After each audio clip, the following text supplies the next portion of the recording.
I'm joined by Mattie McGrath TD, leader of the Rural Independent Group in Dáil, Éireann. Mattie is one of only a few TDs in the Dáil that is giving any mind and any voice to the immigration issue that seems to be grasping the mind and the hearts of the country over the last few months in particular. Mattie has spoken out against mass immigration in the past and uncontrolled immigration in the past, and now he's concerned, and he will be speaking soon in the Dáil, on the issue of the EU Migration Pact itself. What's in it? What does it mean for Ireland? Mattie McGrath, thanks for joining me this evening.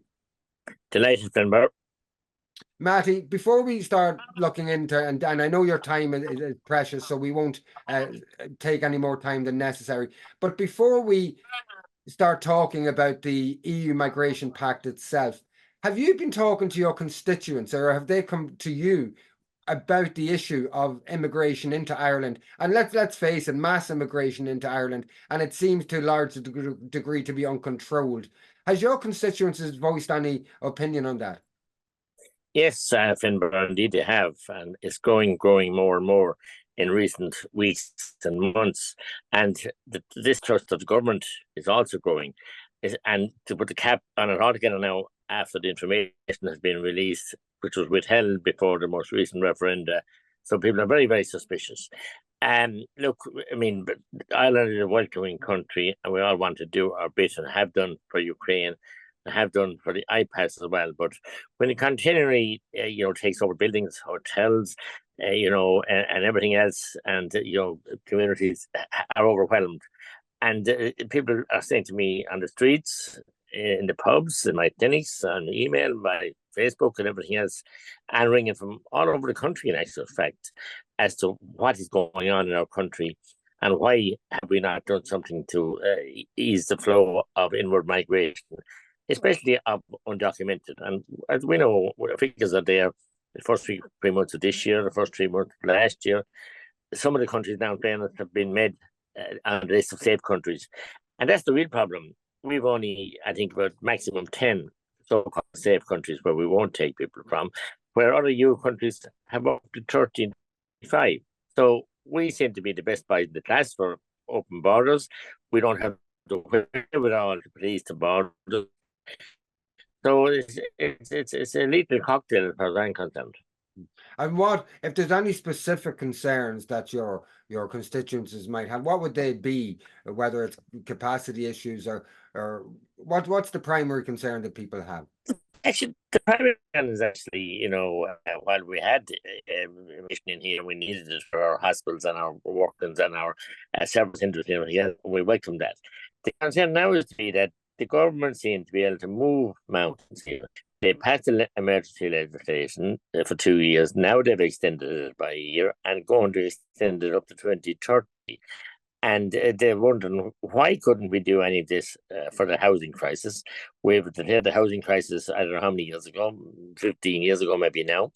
There's 400 people in Meltown that have presented homeless last year. And yet the government now, and I know it's Ukrainians, have decided, modular homes on a site, the outskirts of the town, adjacent to, housing estates, and indeed to the bypass of the town. Why can't we do any of this? Couldn't we have done any of this for our own?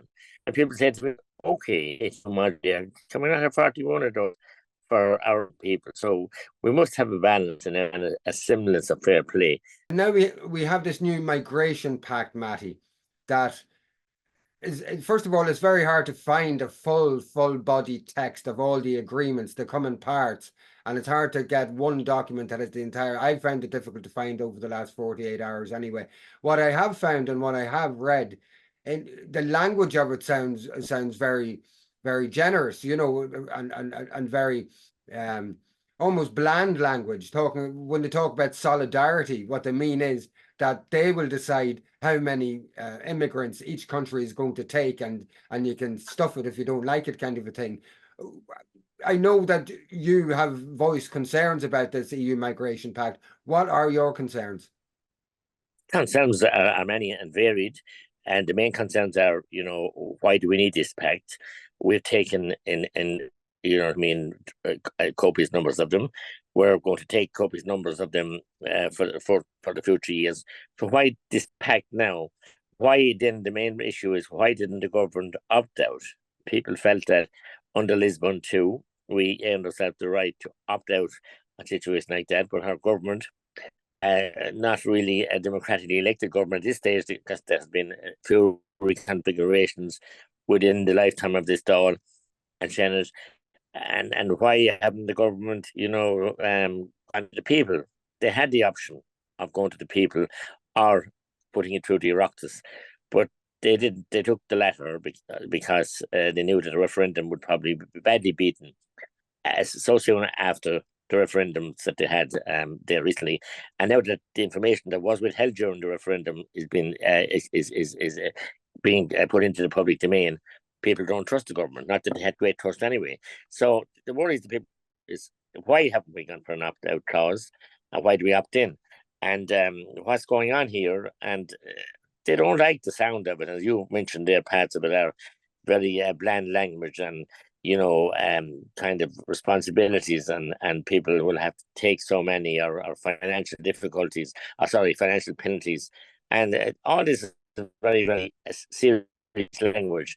We're meant to be a sovereign state, and we joined the EU in 1973. Now we're not paying into the EU, but worse than that, our sovereignty, our control, our right to self-determination seems to be undermined. In terms of even just how this has been presented to us, if I go into Google, for instance, and I try to find a full text document of the EU Migration Pact, I'll be hard-pressed to find one because it's extremely difficult. You find bits and pieces. Reading into the background of the pact, it's quite clear most of it seems to have been developed in secrecy, been kept from the public in general anyway. Do you feel that the entirety and the way it's been developed, have the members of parliament like yourself been consulted about this in any way? No, whatsoever. Absolutely zero. As I said, came into the Dáil last week just for mention. I objected profusely and got a call to vote, and we were only beaten by 4 votes. Not having a debate at that stage. Not expected to go to committee. Government Chief Whip assured us that we would have ample time to debate this in the Dáil. And when I asked her how long was ample, something like the word durable that they had in the last referendum, which was badly beaten. Nobody, she couldn't answer me. And that's why I'm asking people to contact each and every one of their own local TDs, because this can't be left going a wink and a nod and 3.5 hour scrutiny. Most pieces of legislation can take weeks of scrutiny and proper order. And this is only a kind of tokenism to kind of give a stop to us that are opposed to it. But this present forum has severe implications, I believe, by Senator Michael McDowell and from barristers like Tracy O'Mahony and indeed Owen McGurk and others. The major ramifications going forward for our sovereignty, our self-determination, and us as a free state. Mattie McGrath, thanks for joining us this evening. I know we were pushed for time. The internet connection hasn't been the best, so we apologise for any breakages in the interview. Mattie, I hope to talk to you soon again. And if you have any information for us with regards to developments, you know where M Compass Media can be found. We're obeisance to you, Finbar, and M Compass Media for the wonderful journalistic work you carry out. Thanks for your time, Mattie.